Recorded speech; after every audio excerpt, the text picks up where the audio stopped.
Charger है। इसका काम होता है जो भी हम सप्लाई जो 240 वोल्ट देते हैं इसको चार्ज करने के लिए और बड़ा वाला बैटरी को ये उसको रिसीव करता है और यहाँ से उसको चार्जिंग देता है। बस यही इसका काम है। यहाँ पे इसके 2 रिले लगे हुए हैं। ये रिले का काम क्या होता है, अगर आप इग्निशन ऑन करके रखे हो और गाड़ी का क्या बैटरी डेड हो गया है, अब चार्जर लगा रहे हो तो ऑटोमेटिक इग्निशन कट जाता है। जब भी ये कपलर लगेगा ना, आप इग्निशन ऑन करके भी रखोगे तो उसका इग्निशन की लाइट कट जाएगी। चार्जिंग मोड पर नहीं स्टार्ट होगा? चार्जिंग मोड पे? चार्जिंग मोड पे आपका इग्निशन ऑन नहीं होगा। अच्छा, क्योंकि ये कटअप कर देता है रिले। अच्छा। पावर उसकी कट जाएगी, आपका इग्निशन ऑन नहीं होगा। इसका काम और दूसरा होता है, जब भी हमारा ये बैटरी है इसके अंदर कोई अल्टरनेटर नहीं है जो इसको चार्ज कर सके। और इसके अंदर म्यूजिक सिस्टम है, एसी है, एबीएस है, ईपीएस है, सारा किससे चलता है? बैटरी वाले। इससे 12 वोल्ट से चलेगा। अब कार चल रही है, लाइट भी जल रहा है, सब कुछ इसी से चलेगा। कुछ देर के बाद ये बंद हो जाएगा, लेकिन ये बड़ा वाला बैटरी चार्ज रहेगा तो भी गाड़ी बंद हो जाएगी। क्योंकि इसका चार्ज रहना ज़रूरी है। जब तक ये चार्ज नहीं रहेगा तब तक हमारा कोई भी सिस्टम इसका ऑन नहीं होगा। अगर मान के चलो आप एसी चला रहे हो तो उसका भी कंप्रेसर किससे चलेगा? इसी से। ठीक है। उसके साथ साथ आपका कोई भी म्यूजिक सिस्टम चला रहे हो वो भी चलेगा, एबीएस ईबीएस सब कुछ चल रहा है। तो क्या होगा, वो जल्दी डेड होता है। अब वो डेड हो जाएगा और ये चार्ज रहेगा, उस कंडीशन में उसको कौन चार्ज करेगा? तो ये चार्जिंग करने लगता है। अब बड़ा वाला बैटरी से लेगा फिर इसको चार्ज करने लगेगा। अच्छा। तो ये दोनों काम करता है। चार्जिंग लेता भी है, अल्टरनेटर का काम। एक तो काम करेगा जैसे जो बाहर से सप्लाई दे रहा है चार्जिंग करने के लिए, उससे बड़े वाला को भी चार्ज करेगा, इसको भी करेगा। दूसरा, जब चार्जिंग मोड से निकाल लोगे तो बड़ा वाला बैटरी से इसको चार्ज करता रहेगा जब तक कि वो पूरा जीरो ना हो जाए। ठीक है। जब जीरो होगा तो ऑटोमेटिक कार बंद होगी, फिर चार्ज लगेगा तो इसको भी कर लेगा, उसको भी करेगा। ऐसा नहीं हो कि ये इसके कारण से कार बंद हो जाए, बड़े वाले बैटरी चार्ज रहे। तो इसलिए ये चार्जर लगाया जाता है। अच्छा। अगर आपका बार बार बैटरी डिस्चार्ज हो जा रहा है, वो चार्ज भी है लेकिन ये डिस्चार्ज हो रहा है, तो प्रॉब्लम आपका इसका है या फिर इसके अंदर। ये नहीं तो बैटरी दोनों से। हाँ, बैटरी तो मतलब चार्ज हो रहा है ना। अच्छा। दोबारा तो चार्ज करना तो हो रहा है लेकिन बार बार डिस्चार्ज हो रहा है। इसका मतलब ये चलते टाइम में हमारा चार्ज नहीं कर पा रहा है। तो इसका 2 रीजन आता है। यहाँ पे एक रिले लगी होती है, ये वाली, और यहाँ पे रिले लगी हुई है। अच्छा। ठीक है। हम उस रिले को चेक करेंगे जो यहाँ से वहाँ कैसे कौन से कंटिन्यूटी पे जा रहा है, उसको चेक करेंगे। क्योंकि इसके अंदर जो ख़राब होने वाला होता है फ्यूज और रिले ही होता है, जो आप आसानी से चेक कर सकते हैं। ये ख़राब हो गया, आपने उसको सब कुछ ओके है, उसके बाद भी नहीं दे रहा तो इसका मतलब ये ख़राब है। तो आप इसको रिपेयर करना अगर जानते हो तभी कर सकते हो, नहीं तो नहीं कर सकते। इसको या तो दूसरे के पास दोगे रिपेयर करने के लिए। और फर्स्ट काम आपको ध्यान ये रखना चाहिए, ये तो आपका 72 वोल्ट का है। अभी की जो गाड़ी आ रही है उसके अंदर 400 450 वोल्ट का होता है।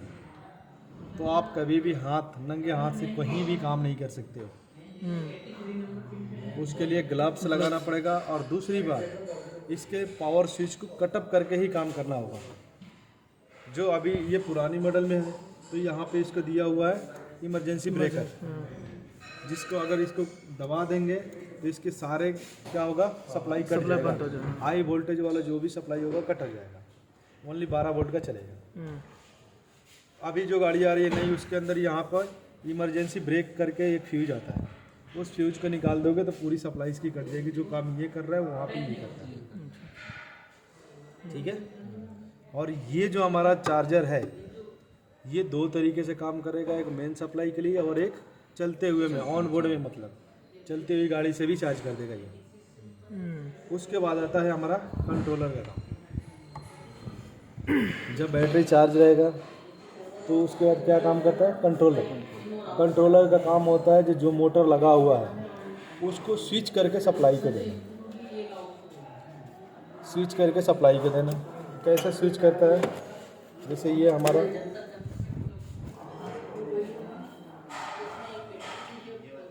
एक मोटर होता है। ठीक है। मोटर के अंदर एक स्टेटर होता है, एक रोटर होता है।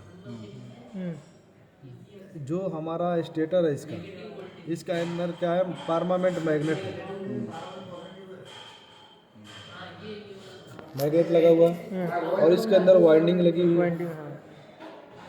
ठीक है। अब इसको चलाने के लिए हमें क्या क्या देना पड़ता है और इसके अंदर क्या क्या सेंसर होते हैं जो प्रॉपर वर्क करता है। अब यहाँ से ये 3 फेस में काम करता है। ये 3 फेस इंडक्शन मोटर होता है जो एसी करंट से चलता है, डीसी से नहीं चलता, ये एसी करंट से चलेगा। अब इसको चलाने के लिए और इसके अंदर जो मैग्नेट बन रहा है वो और यहाँ पहले से लगा है वो मैग्नेट, दोनों को डिटेक्ट करने के लिए एक हॉल सेंसर लगा होता है। हॉल सेंसर, हॉल सेंसर ये चेक करता है कि इसके अंदर जो हम सप्लाई देंगे तो वहाँ पे कौन सा मैग्नेट बनेगा और पहले से कौन सा मैग्नेट है। क्योंकि आपने देखा होगा 2 मैग्नेट अगर सेम डायरेक्शन के लगाते हैं तो एक दूसरे को क्या करता है, रिपल्स करता है, धक्का देता है। अगर 2 हम अपोजिट लगाएंगे तो क्या होगा, चिपक जाएगा। तो यहाँ पे इसने चेक किया जो नॉर्थ का है, तो ये क्या करेगा, जो यहाँ का जो फेस है, ये 3 फेस है ना, एक यहाँ फेस होगा, एक यहाँ होगा, एक यहाँ होगा, तो ये इसी फेस वाले पे सप्लाई देगा पहले कंट्रोलर स्विच करके, क्योंकि इसके पास सिग्नल आया था इसी पे, इसीलिए कभी भी इसका कलर और इसका कलर सेम होता है। सेंसर का कलर, वायर का कलर और मोटर का कलर सेम होगा। अच्छा। इसने चेक किया नॉर्थ साउथ हमारा है पहले परमानेंट, और जो कॉयल है हमारी जो वाइंडिंग वो ये वाला कलर का है, तो ये इसी पे सप्लाई देगा पहले। जब यहाँ भी नॉर्थ बनेगा, यहाँ नॉर्थ, तो ये क्या करेगा, एक बार एक दूसरे को रिपेल करेगा, ढका देगा। अगर ये एक साथ तीनों को दे देगा तो ये तीनों साइड से चिपक जाएगा, ये चलेगा ही नहीं, चलेगा नहीं। ठीक है। तो इसीलिए जो भी हमारा इसके अंदर लगा होता है कंट्रोलर, वो स्विच करके देता है। और इसके अंदर जो बैटरी लगी हुई है वो डीसी वोल्टेज है, और मोटर एसी पे चलता है, उसका भी काम कौन कराता है, कंट्रोलर ही कराता है। कंट्रोलर के अंदर मॉसफेट लगा होता है जो हाई स्पीड से स्विचिंग करता है, तो डीसी को एसी में कन्वर्ट कर देता है। तो वो वही रेक्टिफायर होता है ना सर, रेक्टिफायर। रेक्टिफायर तो एसी को डीसी में करता है, अच्छा, हाँ। डीसी को एसी में करता है। तो डीसी एसी को डीसी में कन्वर्ट करने के लिए जो लगा होता है वो रेक्टिफायर होता है। एसी को, अब डीसी को एसी में कन्वर्ट करना होगा तो उसको इन्वर्टर सिस्टम बोलते हैं, या और ये तो उसका बोलते हैं पल्सिंग सिस्टम, जो बहुत स्विचिंग फास्ट करता है ना, उसके थ्रू ये क्या करता है, इसको एसी को डीसी को एसी में कन्वर्ट। देखो क्या ये चल रहा है सीधा डीसी करंट, अब इसको इतना फास्ट स्विचिंग करता है ना, ये ऐसे चलने लगता है। अच्छा, वेव में ऑसिलेशन की प्रक्रिया, ऑसिलेशन होता है। ऑसिलेशन की जब प्रक्रिया होती है ना, तो हमारा डीसी करंट एसी में कन्वर्ट हो जाता है। अच्छा। और ये मॉसफेट ही करता है, दूसरा कोई काम नहीं करता। तो ये कौन कराएगा, इसके अंदर लगा हुआ है। ये कब कराएगा, जब यहाँ से सिग्नल मिलेगा। अगर एक भी सेंसर का, हॉल सेंसर का सिग्नल टूट जाएगा तो आपका ऑसिलेशन की प्रक्रिया नहीं होगा, मोटर आपका आवाज़ करने लगेगा। जब भी एक्सीलेटर लोगे तो आवाज़ करेगा और वहाँ चपका हुआ रहेगा मोटर, अच्छा से घूमेगा ही नहीं चलेगा। हाँ, कौन सा साइड पे हमें बनाना था मैग्नेट, वो चारों तरफ बना देगा। चारों तरफ बनाने के बाद उसका रूटर जो है वो चपक जाएगा, घूमेगा नहीं। अब यहाँ भी मैग्नेट बन गए, यहाँ बन गए, यहाँ बन गए, तो किससे घूमेगा, नहीं घूमेगा। अब क्या होता है, पहले बार एक बार यहाँ बना, इसको धक्का दिया तो इसके सामने आया तो इस पर सप्लाई दे दिया, फिर ये धक्का दिया यहाँ जाएगा, और उसके बाद सारे पे प्रॉपर कर देता है। मतलब एक राउंड घुमाता है स्लो स्विच करके, और फिर सारे पे आ जाता है सप्लाई, तो घूमते रहता है, वो रुकता नहीं है। यही प्रॉब्लम आती है जब हमारा मोटर अगर स्लो चल रहा है, फास्ट नहीं हो रहा है, तो भी हॉल सेंसर का प्रॉब्लम आता है। अगर सिंगल आदमी बाइक पर बैठा हुआ है, चाहे कार पे कम लोड है, तो प्रॉपर चल रही है, लेकिन हम लोड जब ज़्यादा दिए तो गाड़ी रुक गई, फिर धक्का देने के बाद बढ़ रही है, तो भी हमारा हॉल सेंसर का प्रॉब्लम है। क्योंकि वो सिग्नल नहीं देगा तो वहाँ पे प्रॉपर उसका मैग्नेट नहीं बनेगा। जब हम धक्का दे देंगे तो घूमने लगेगा, उसके बाद चारों एक साथ भी आ जाएगा, तो हमारा गाड़ी चलती रहेगी। तो ये इसका काम होता है पूरा हॉल सेंसर। तो हम 2 ही जगह काम कर सकते हैं, एक पूरी फ्यूज लाइन पे पूरा फ्यूज को चेक कर सकते हैं, और दूसरा हॉल सेंसर को चेक कर सकते हैं। इसके अंदर जो हॉल सेंसर होते हैं वो छोटे छोटे होते हैं 3 पिन का, तो लगे कहाँ होते हैं? 3 लगे होते हैं, वो मोटर में लगे होते हैं, अंदर मोटर। ठीक है। और इसके अंदर से 5 ही वायर बाहर निकलता है। तो इसमें क्या होता है, जो निगेटिव है एक साथ, पॉजिटिव भी एक साथ, और सभी का एक एक सिग्नल। सिग्नल अलग से। तो 5 हो गए, रेड, येलो, ब्लू, ये सिग्नल हुआ मेरा। ये तीनों सिग्नल का हो गया। और ये हो जाएगा, अगर ये रेड होता है ना तो यहाँ पे रेड नहीं देगा, यहाँ पे ग्रीन कर देगा। ग्रीन कर दिया और इसको रेड कर देगा, इसको ब्लैक कर देगा। ठीक है। तो ये हॉल सेंसर का आपका सिग्नल हो जाता है। अगर आपकी इसकी सिग्नल और रेजिस्टेंस चेक करना है तो यहाँ पे 1 ओम से लेकर के 15 ओम के बीच में रेजिस्टेंस की वैल्यू आ रही है तो हॉल सेंसर ओके है। अगर इससे ज़्यादा आ रहा है या कम आ रहा है तो ये हमारा ख़राब हो चुका है, ये प्रॉपर वर्क नहीं करेगा। काम करेगा बट गाड़ी जैसे देखना चलते चलते बहुत आवाज़ करती है। ऑटो देखा होगा आपने, नया होती है तो अच्छा चलता है, आवाज़ नहीं करता है, लेकिन थोड़ी पुरानी हो जाती है उसका हॉल सेंसर काम नहीं करता है तो बहुत सोच की आवाज़ आने लगती है। ठीक है। तो उसमें प्रॉब्लम क्या होता है, हॉल सेंसर, क्योंकि वहाँ पे क्या होगा, वो बैटरी भी ज़्यादा खाएगी, बहुत ज़्यादा डेड कर देगी जल्दी, प्रॉपर मैग्नेट नहीं बना पाएगा। इसलिए खराब होने पर बदलता भी है क्या? ये पूरी सेंसर आपको 10 रुपये के करीब मिलता है और पूरी प्लेट 50 रुपये की मिलती है। कितना सस्ता है? हाँ, लेकिन लगाना मेन होता है, लगता नहीं है। अच्छा। ठीक है। ये सर रेफरेंस कितना आता है इसमें? कितना वोल्ट आता है? हाँ, 5 वोल्ट आता है रेफरेंस साइज का, 5 वोल्ट रेफरेंस में, और सिग्नल में इसके अकॉर्डिंग बढ़ के जाएगा। मतलब एक साइड से रेफरेंस आया और वही सिग्नल में जाता है, जितना स्पीड बढ़ती है ना, जिसके सामने रहेगा। जैसे ये हॉल सेंसर है, हमने आपको बताया ना किस तरह काम करता है। काम किया, ये इसके सामने अगर मैग्नेट है तो इसके सामने क्या बनेगा, जीरो। जब मैग्नेट नहीं रहेगा तब 5 का 5 ही आएगा। तो जिस पे 5 वोल्ट आएगा उस पर कोई सप्लाई नहीं देगा, जिस पे 0 आया ना उसी पे ये 5 क्या करेगा, जो हाई वोल्टेज है मोटर का उस पर डाल देगा, जिससे हमारा मोटर एक दूसरे को रिपेल कर देगा। ये ऐसे चलता है। तो ये किसका काम है, हॉल सेंसर। और हॉल सेंसर चाहे कहीं भी लगा हो, वर्किंग प्रोसेस सेम होना चाहिए। 0 से 5। 5 वोल्ट का अगर रेफरेंस है तो 0 से 5 चलेगा, 12 का है तो 0 से 12 चलेगा। इसमें 12 वोल्ट नहीं 5 वोल्ट ही जाता है, वो कंट्रोलर के थ्रू जाएगा यहाँ से। इसमें अदर कोई सेंसर नहीं है, खाली हॉल है। मोटर चलाने के लिए इसमें देखो, एक मोटर है, ठीक है, इसके चलाने के लिए कंट्रोलर हो गया। इस कंट्रोलर को वोल्टेज देने के लिए क्या चाहिए, बैटरी, और बैटरी को चार्ज करने के लिए चार्जर, जिसको ऑन बोर्ड चार्जर बोलते हैं।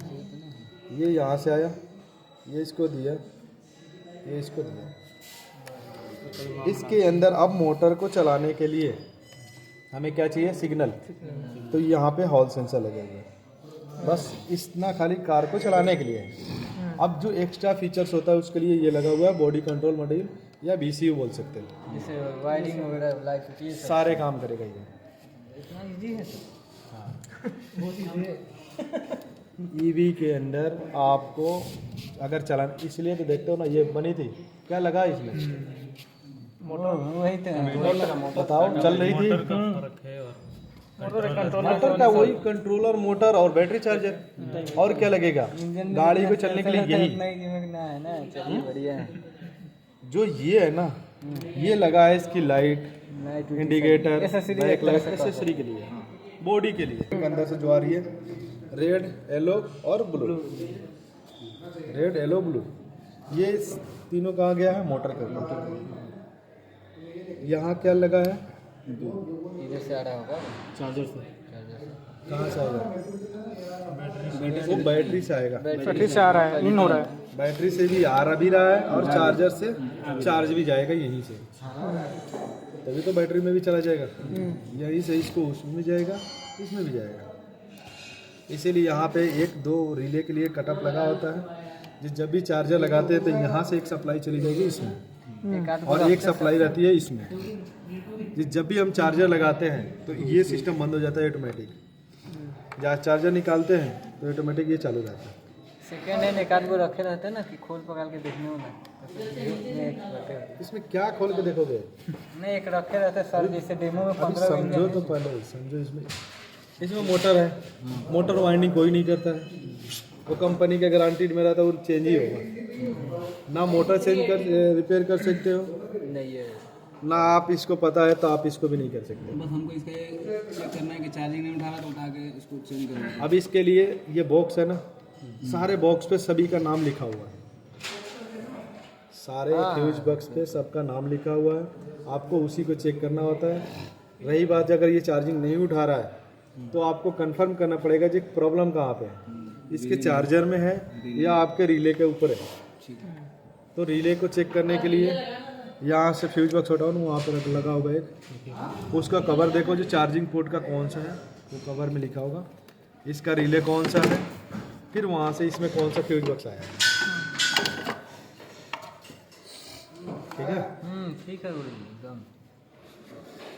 तो इसके अंदर अब आप स्कैनिंग करना कैसे किया जाता है, हाँ ये देख लो, बस वही लगा हुआ। इसके अंदर स्कैन करना, BCM दिया हुआ, BCM का अलग से स्कैन होगा, EPS लगा, EPS का अलग से स्कैन होगा, सारे मॉड्यूल को स्कैन होगा। अब रही बात ये एक BCM को छोड़ करके बाकी सारे कब ऑन होंगे, जब हमारा बैटरी चार्ज होगा।